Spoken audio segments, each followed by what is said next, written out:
Now back to that breaking news. All flights to El Paso's International Airport abruptly canceled and the airspace closed after orders overnight from the FAA. Now CBS's senior transportation correspondent Chris Van Cleve joins us live from Phoenix. Chris, obviously this came as a shock to not only us, but many travelers in and out of El Paso. But CBS News has reached out to the FAA for more information on this airspace shutdown, which is due to what's being described as special security reasons. Do you have any sense of what the underlying cause here could be?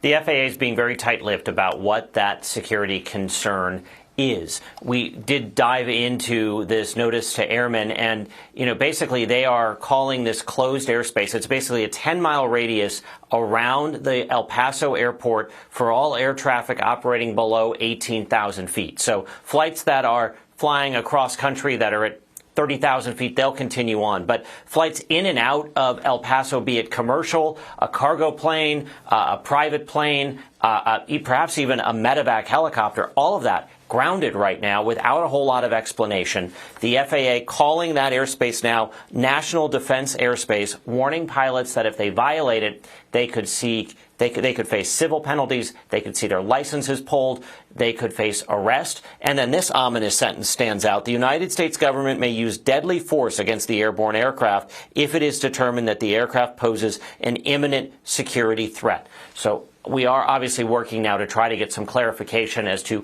what the security concern is here. Obviously, a 10-day restriction is going to raise a lot of questions and certainly going to create concern in the El Paso area, not to mention an incredible inconvenience. There's about 53 scheduled flights a day in and out of that airport. And as you guys know, El Paso isn't really close to anything else. So you're several hours of driving to the next nearest major airport, or you perhaps could use an airport in Mexico. But it's a huge inconvenience for the people that live there and a huge uncertainty as to what special security reason means. Yeah, Chris, that's a really good point, too. And this announcement, again, coming really through the middle of the night. Our local airlines, American and also Southwest here as well, they fly to and from El Paso. So what kind of disruptions do you expect passengers will actually see today? Yeah, they're the two biggest carriers in and out of El Paso. If this order stands for the next 10 days, if you are flying in or out of El Paso, you're not flying in or out of El Paso. Those flights are going to be canceled. So if you're trying to get to El Paso, you're going to have to think about driving or flying somewhere else and then driving. For flyers, for travelers, this is a huge inconvenience. What is a bigger question is, what is the security concern? Why 10 days? Why under 18,000 feet? Why just that 10-mile radius around the airport? The El Paso airport's runway is just a couple of miles from the U.S.-Mexico border, so it will raise obvious questions. Is this a border security issue? Is there something else going on? Because it is not a major airport by any means, but it is a critical airport if you live in that area. Right. Why 10 days, too, as well? Chris, there was a lot of interpretation here that this general statement kind of causes. And in fact, the El Paso International Airport's Instagram page, which really only has about a few thousand followers already this morning, the post about this travel advisory has hundreds of comments, mainly from folks in the area that are saying, are they safe right now? This is raising a lot of just safety questions. What will you be digging into today to kind of get those questions addressed?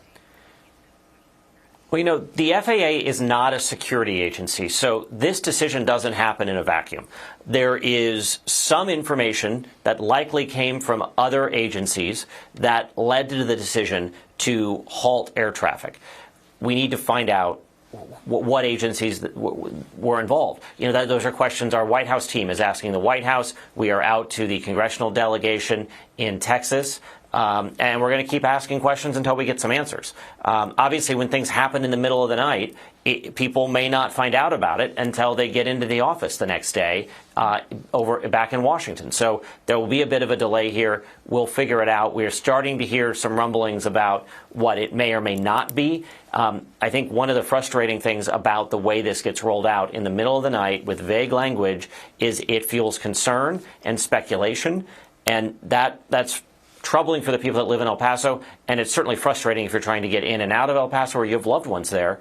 There needs to be a better explanation as to what's going on. Yeah, Chris, and just to kind of put a bow on this, too, I mean, this certainly is a major announcement coming down again overnight, but quite unprecedented, too, we might add.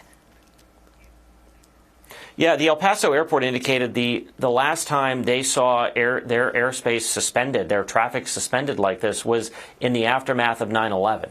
So it is a highly, highly unusual circumstance where you would see the FAA step in and halt flights and put a no-fly zone, essentially, over a major U.S. city.